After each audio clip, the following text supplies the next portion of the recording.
حضرت سلیمان علیہ السلام کے زمانے میں ایک شخص نے بازار سے ایک قیمتی پرندہ 10,000 درہم دے کر خریدا۔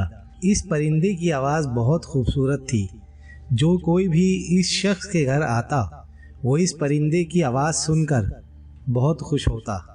ایک دن ایک پرندہ جو اسی کی طرح کا تھا وہ اس کو ایک آواز دے کر اڑ گیا۔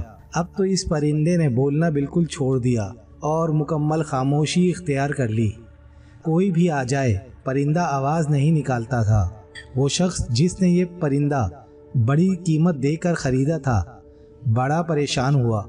اس نے اس بات کا تذکرہ حضرت سلیمان علیہ السلام سے کیا۔ حضرت سلیمان علیہ السلام نے اس شخص سے کہا کہ اس پرندے کو لے کر میرے پاس آنا۔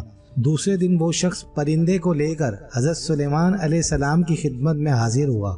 حضرت سلیمان علیہ السلام نے اس پرندے سے پوچھا کہ تیرے مالک کا تیرے اوپر حق ہے، جبکہ تیرے مالک نے تجھے بڑی بھاری رقم دے کر خریدا ہے، لیکن تم نے تو چپ سادھ لی ہے۔ پرندے نے عرض کیا، اے اللہ کے نبی، میرے مالک سے کہیے اب یہ مجھے پنجرے کی قید سے رہا کرے۔ میں جب تک پنجرے میں رہوں گا ہرگز نہ بولوں گا۔ حضرت سلیمان علیہ السلام نے فرمایا، اس کی وجہ کیا ہے؟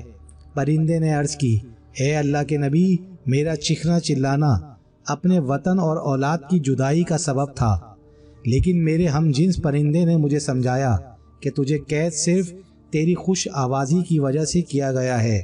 جب تو آوغاں کو نہیں چھوڑے گا تب تک نجات نہیں پا سکتا۔ حضرت سلیمان علیہ السلام نے پرندے کے مالک سے فرمایا، تم نے سنا پرندے نے کیا کہا؟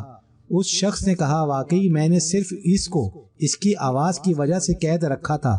حضرت سلیمان علیہ السلام نے 1000 درہم پرندے کے مالک کو دے کر پرندے کو آزاد کر دیا۔ وہ پرندہ اڑتا جا رہا تھا اور یہ کہتا جا رہا تھا، پاک ہے وہ ذات جس نے مجھے حسین بنایا اور ہوا میں اڑنے کی طاقت دی اور پنجرے میں مجھے صبر کی توفیق دی۔